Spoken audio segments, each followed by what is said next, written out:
Boa noite a todos, muito bem-vindos a mais uma reunião. Que a paz, o amor de nosso Senhor Jesus Cristo nos alcance a todos nós. Vamos então continuar o Evangelho segundo o Espiritismo. Ainda estamos em nossa viagem pelo capítulo de número 5, uma viagem que parece ir até o Japão, porque já está há uns 2 meses já nesse capítulo que fala bem-aventurados os aflitos. Então não é à toa que Kardec se debruçou com tantos tópicos, tantos temas nesse capítulo, porque nos é muito caro, porque fala sobre as nossas dores, as nossas dificuldades. E o tópico de hoje é tormentos voluntários. É um tópico baseado num texto deixado por Fénelon. Fénelon foi um francês que se dedicou à teologia cristã e muito contribuiu com o Espírito Verdade na organização da doutrina espírita. Nós vemos uma série de textos de Fénelon no Livro dos Espíritos, inclusive nos Prolegômenos, no Livro dos Médiuns, no Evangelho segundo o Espiritismo, e são textos sempre muito interessantes, muito profundo. E hoje a proposta de Fénelon é nos fazer pensar a respeito de que algumas das nossas dificuldades, algumas de nossas dores, alguns de nossos tormentos são voluntários. Ou seja, são muitas vezes provocados por nós mesmos, em razão, obviamente, de nossa condição ainda de espíritos imperfeitos, que estamos longe ainda de atingir a perfeição. Então é natural que nós atraiamos para as nossas vidas certos problemas que talvez nós não precisássemos vivenciar, né? Mas que talvez por conta de nossa imaturidade espiritual, ainda de nossa busca pela evolução espiritual, faz com que essas questões cheguem até nós. Inclusive, logo no começo do texto, o Fénelon faz uma reflexão sobre o fato de que todos nós, sem exceção, almejamos a felicidade. Acho que ninguém acorda um dia, coloca o pé fora da cama e diz: hoje eu quero ser triste, quero ser infeliz. Acho que ninguém. Todo mundo pensa o contrário, não, que seja um dia feliz, né? Apesar de tudo, apesar das dificuldades, que possamos encontrar coisas boas nesse dia, encontrar pessoas boas, encontrar circunstâncias favoráveis, né? Então nós direcionamos as nossas energias, as nossas expectativas para uma vida feliz. Só que o Fénelon fala que de forma incessante parece que, ainda que nós queiramos a felicidade, ainda que nós almejemos esse estado de espírito, parece que todos nós temos em nossas vidas o contrário. Parece que nós somos acometidos pelos problemas, pelas dificuldades, né? E de maneira ali paulatina, digamos assim, a gente tem um momento de alegria, de felicidade, mas logo já vem outro que traz uma enxurrada de problemas e dificuldades, né? Até, não sei se acontece com vocês, mas parece assim que quando tá indo tudo bem, uma alegria só, começa a vir aquele pensamento: ih, sei não, hein? Acho que alguma coisa de ruim tá para acontecer, porque tá tudo tão bem, né? É justamente a percepção que a gente carrega, né, de que a gente não consegue ser plenamente feliz no plano da Terra, justamente porque estamos num plano de prova e de expiações, que ainda não é próprio da felicidade plena, né? Porque a felicidade plena nós vamos construindo ao longo de nossa jornada evolutiva, ao longo das nossas reencarnações, a partir do momento em que o nosso espírito vai angariando as qualidades necessárias e vai se desfazendo de defeitos e vícios. Aí nós podemos almejar um dia encontrar essa felicidade plena.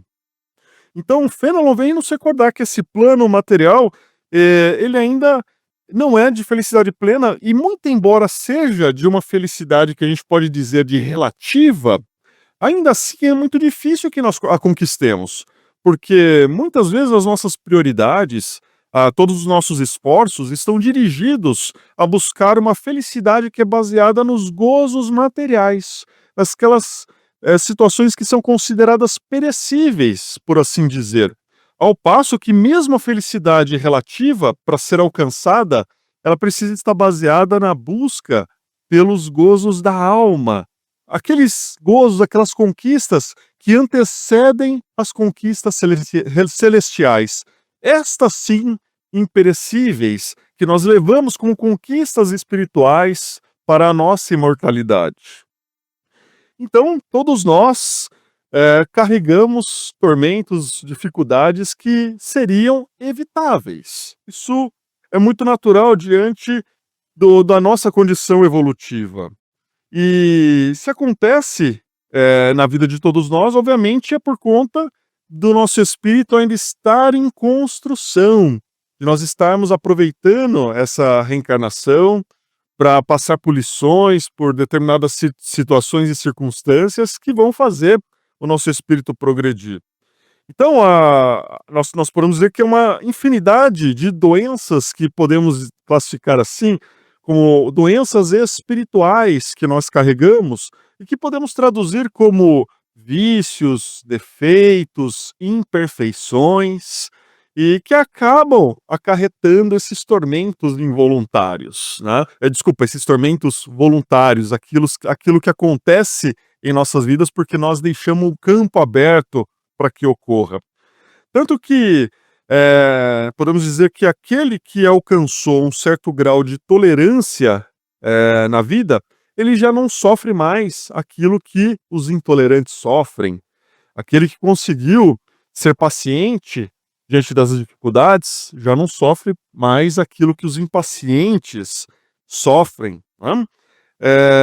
Aquela pessoa indisciplinada sofre aquilo que o disciplinado já não sofre mais.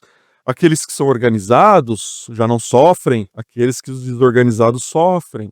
Aquele que tem uma educação financeira já não sofre aquilo que os gastadores em excesso, os pródigos, acabam sofrendo.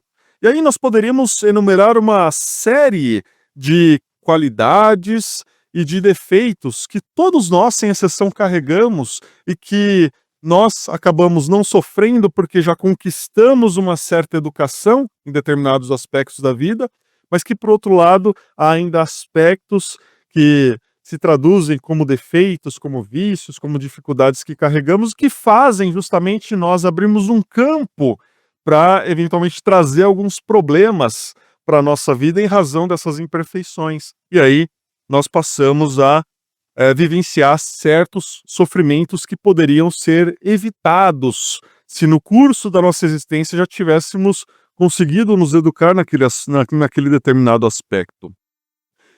Mas nós mesmos podemos fazer um levantamento íntimo, né, analisando a nossa existência, tudo aquilo que se passou até aqui, e verificar que em alguns momentos da nossa vida nós acabamos passando por problemas que realmente não precisávamos passar, né?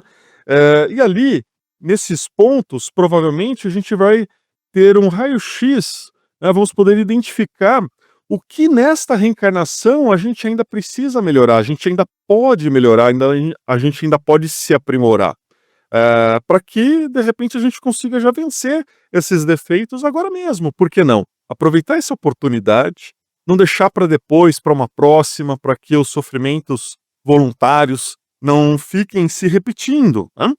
E é interessante que, da mesma maneira que nós temos as doenças do nosso corpo físico, a gente pode dizer que esses defeitos, esses vícios, eles podem ser traduzidos, entre aspas, como as nossas doenças morais, as nossas doenças que dizem respeito ao nosso espírito.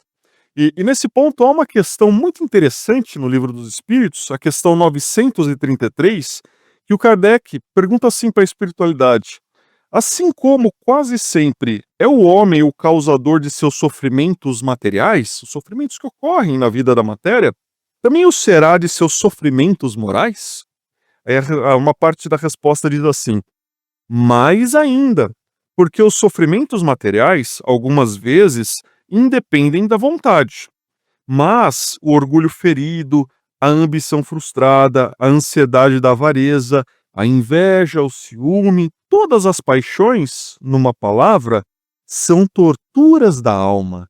Então, são essas torturas que todos nós carregamos, esses defeitos que muitas vezes a gente quer se livrar, mas encontra uma dificuldade. A gente diz: eu não consigo deixar de ser assim, não consigo mudar nesse aspecto. E isso vai nos trazer uma certa angústia, um certo sofrimento. E aí conclui a espiritualidade: e não compreendeis que com as suas paixões o ser humano cria para si mesmo suplícios voluntários, tornando-se-lhe a terra verdadeiro inferno, né? Então diz aqui, a terra pode ser um verdadeiro inferno para nós que estamos vivenciando essas dificuldades que nós mesmos criamos, quando poderíamos estar vivenciando um cenário diverso, aqui procurando a educação do nosso espírito, um direcionamento diferente, aí a nossa realidade poderia ser completamente diferente nesse plano, nesse momento reencarnatório. E nós não nos cansamos de dizer que a vida na Terra, nessa reencarnação, é passageira. É só uma experiência dentre inúmeras que nós já tivemos, mas é uma grande oportunidade que nós estamos tendo agora de realmente disciplinar o nosso espírito, de modificar o curso da nossa existência. Muitas vezes nós passamos pela reencarnação a esmo, achando que é só uma vida material que terminará com o evento morte e ponto final. Mas não, nós estamos aqui empreendendo um grande projeto. É o projeto do direcionamento da nossa evolução espiritual. Por isso a necessidade de nós darmos um grande valor por cada minuto da nossa existência, por cada experiência que nós tivermos nessa vida, porque realmente, além de ser salutar, pode ser bom, podemos encontrar pontos modificadores da nossa existência, nos trazendo no futuro situações que podem ser mais felizes ou menos felizes, conforme a escolha que nós fizermos agora nesse momento. E a doutrina espírita vem nos ensinar de uma maneira muito sábia que nós podemos, muitas vezes, evitar esses tormentos, essas dificuldades que chegam em nossas vidas, se nós nos colocarmos em busca do que é necessário. Então, a busca do necessário pode ser suficiente para que a gente viva dignamente, viva uma vida harmoniosa. Mas, de maneira alguma, isso quer dizer que nós não podemos, que nós não possamos lutar para melhorar a nossa condição. Nada disso.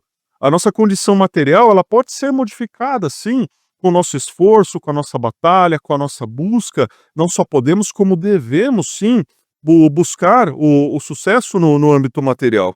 Mas o problema reside justamente quando nós tratamos de maneira obsessiva essa busca pelo material, essa busca pela conquista material. Muitas vezes nós enxergamos uma situação de escassez na nossa vida que não existe, só existe na nossa mente.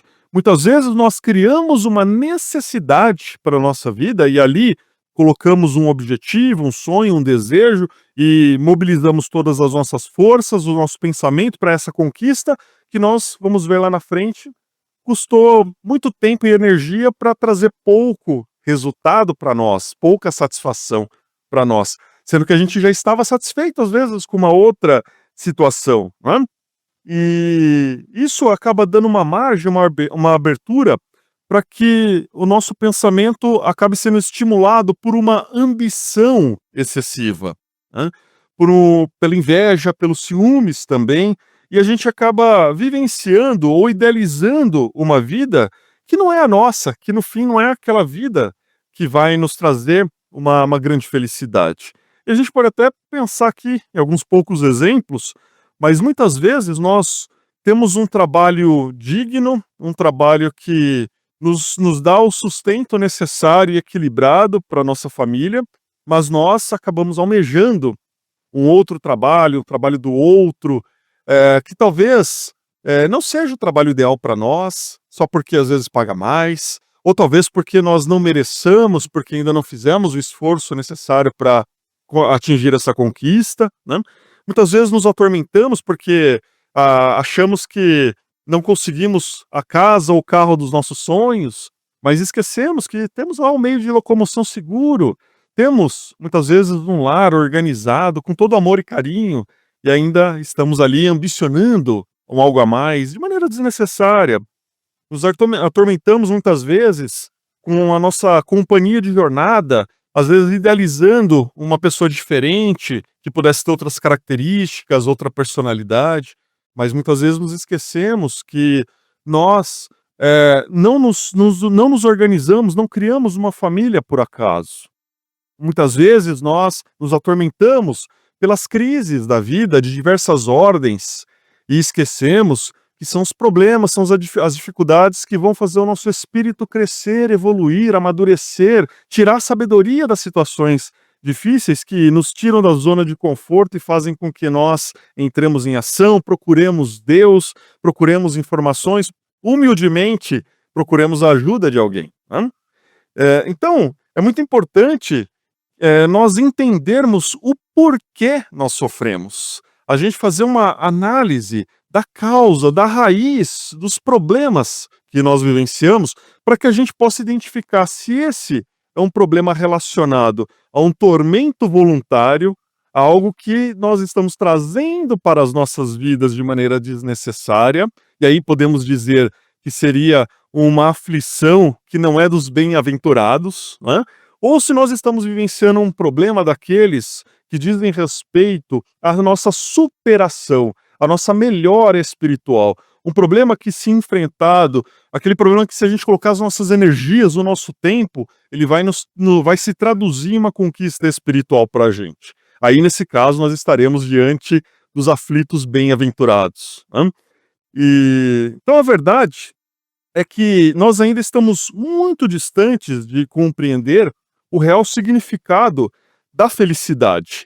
E ainda confundimos o conceito de felicidade com aquelas alegrias que são provocadas pelos gozos materiais, pelos aspectos da vida na matéria, aquelas sensações materiais. Não temos ainda condições de vislumbrar o que são as alegrias celestes, o que é a felicidade plena. E nas horas que antecederam a cruz, os discípulos, eles não conseguiam disfarçar ali as suas preocupações, as suas dores, eles estavam tristes. Ali, como criaturas humanas, eles não entendiam que outras vitórias poderiam vir. Mas Jesus estava lá com a sua vigorosa serenidade e disse assim para os seus discípulos: na verdade, vos digo que vós chorareis e vos lamentareis. Mundo se alegrará e vós estareis tristes, mas a vossa tristeza se converterá em alegria. Isso prova como há muitas situações na nossa vida em que nós temos uma sensação de que estamos sofrendo de maneira desnecessária, que nós não conseguimos enxergar ali qual que é o objetivo do sofrimento nas nossas vidas. E muitas vezes as dores, as dificuldades chegam como um prenúncio de uma vida melhor depois, de uma vida espiritual mais equilibrada depois, de uma superação que vai fazer com que nós consigamos adquirir as forças, as experiências necessárias para passar por qualquer outra situação que venha depois. Então a dor, a aflição, que vale a pena ser vivida como adubo divino aos sentimentos das criaturas terrestres, para que de pântanos desprezados nasçam lírios de esperança. Essa frase foi dita por Emmanuel, está lá no livro Caminho, Verdade e Vida. Isso porque a alegria cristã, ela se baseia não nos prazeres que são advindos da inconsciência, pelo contrário, mas sim da sublime certeza de que todos nós estamos percorrendo caminhos de júbilos imortais. E se estamos sofrendo por coisas materiais, por questões mundanas, ou pueris, que são passageiras, que nós possamos realmente analisar se está valendo a pena, para que a gente empregue o nosso sagrado tempo realmente para as questões que vão nos trazer o engrandecimento espiritual. Mas todos nós, sem exceção, já temos condições de suportar as dificuldades que nos trarão essa evolução espiritual. Nós não precisamos temer nem nos esquivar. São essas dificuldades morais, essas doenças morais que foram ditas, todas elas podem ser superadas por nós. Se a gente realmente direcionar a nossa vontade, a nossa perspectiva para a solução desses problemas, muitas vezes até esquecendo de direcionar as nossas energias para aquilo que já não está mais valendo a pena, para aquelas prioridades materiais que realmente são irrelevantes. A gente consegue modificar aqueles defeitos, aqueles vícios que nos incomodam, aquelas dificuldades que, se a gente já tivesse superado, a vida poderia se tornar mais feliz. E para que a gente possa encerrar, eu gostaria de lembrar aqui o capítulo de número 8 do livro Boa Nova. Um capítulo que, ao meu ver, tem tudo a ver com a temática dessa noite. Livro Boa Nova trazido por Humberto de Campos, pela psicografia de Chico Xavier, e que fala de Bartolomeu. Bartolomeu era um discípulo triste de Jesus, e o mestre muitas vezes o surpreendia ali em meditações profundas, apesar dele ser um dos mais dedicados no discipulado. E um dia, Jesus aproveitou o momento com Bartolomeu para que o coração dele falasse e Jesus pudesse compreender como poderia ajudá-lo. E aí Bartolomeu disse assim: Mestre, não sei explicar as razões para as minhas tristezas. Aqui na terra, a terra parece o selo do mal para obscurecer as coisas mais puras. Por toda parte, o que eu vejo é a vitória do crime, o jogo das ambições, a colheita dos desenganos. Aí Jesus olhou com brandura para o seu discípulo e com serenidade disse assim: Bartolomeu, o evangelho terá de florescer, primeiramente na alma das criaturas, antes de frutificar para o espírito dos povos. A vida terrestre é uma estrada pedregosa que conduz aos braços amorosos de Deus. O trabalho é a marcha. Na atividade ou no descanso físico, a oportunidade de uma hora, de uma leve ação, de uma palavra humilde, é o convite de nosso Pai para que semeemos as suas bênçãos sacrossantas. Em geral, os homens abusam dessa oportunidade preciosa para anteporem a sua vontade imperfeita aos desígnios superiores, perturbando a própria marcha. Em vista dessas razões, observamos que os viajores da Terra estão sempre desalentados, cerram os ouvidos à realidade espiritual, vendam os olhos com a sombra da rebeldia e passam em lágrimas, em desesperadas imprecações e amargurados gemidos, sem enxergarem a fronte cristalina, a estrela caridosa do céu, o perfume da flor, a palavra de um amigo, a claridade das experiências que Deus espalhou para a sua jornada em todos os aspectos do caminho. Então Bartolomeu perguntou para Jesus: e quando os negócios do mundo são adversos, quando os problemas parecem ser maiores do que as nossas forças para suportá-lo? Aí Jesus dá uma resposta assim: mas qual o melhor negócio do mundo, Bartolomeu? Será a aventura que se efetua a peso de ouro? Ou seja, será essa busca incessante pelas questões da matéria para aumentar as preocupações da vida material, ou a iluminação definitiva da alma para Deus, que se realiza tão só pela boa vontade do homem que deseja marchar para o seu amor por entre as urzes do caminho? Não será a adversidade nos negócios do mundo um convite amigo para a criatura semear com mais amor, um apelo indireto que arranque as ilusões da terra para as verdades do reino de Deus?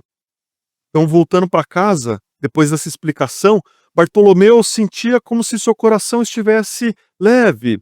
Ele já não sentia mais aquela tristeza de antes. Ele pensou no tempo em que se preocupou tanto com as questões da matéria, o que eram as pescarias ou a avareza dos negociantes diante da luz do reino de Deus. Então, no sábado seguinte a essa conversa, Jesus estava ali nas margens do lago para pregar a boa nova e, a certa altura, conforme nos narra Mateus, Jesus disse assim: o reino dos céus é semelhante a um tesouro que, oculto num campo, foi achado e escondido por um homem que, movido de gozo, vendeu tudo o que possuía e comprou aquele campo. Então, nesse instante, nesse exato instante, o olhar do mestre pousou em Bartolomeu, que havia compreendido a necessidade de libertar dos seus tormentos voluntários e de abandonar todas as angústias que o afastava das conquistas celestiais. E enviando a Jesus um olhar de amor e reconhecimento, Bartolomeu limpou ali uma lágrima. Era a primeira vez que ele chorava de alegria. O pescador aderira para sempre aos eternos júbilos do Evangelho do Reino. Então, que deixemos o olhar de Jesus pousar sobre cada um de nós, invadindo o nosso mundo íntimo, e que, se uma lágrima eventualmente brotar dos nossos olhos, que seja então pela alegria de adquirir o tesouro divino no campo infinito da vida. Vamos para a segunda parte. Boa noite a todos. Agradecemos demais a presença de vocês. Quanto à palestra do Márcio, né? A gente está na Terra. Uma vez eu vi uma mensagem do Chico, ele falava que a gente não está numa colônia de férias. E de fato a gente não está numa colônia de férias. Então vamos fazer uma comparação. Uma pessoa que aprende a velejar, por exemplo.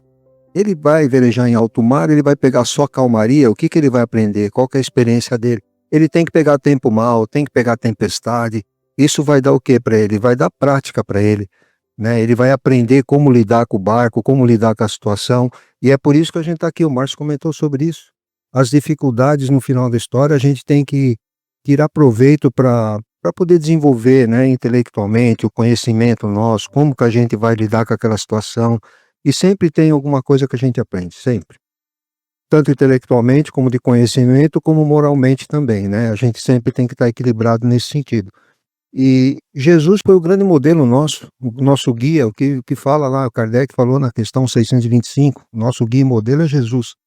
Imagina a situação de Jesus sabendo pelo que ele ia passar, né? A crucificação dele, olha a dureza que foi aquilo, o sufoco que ele passou, e depois ele simplesmente se apresentou, né, como espírito para todos ali, olha aqui como é que eu tô, né?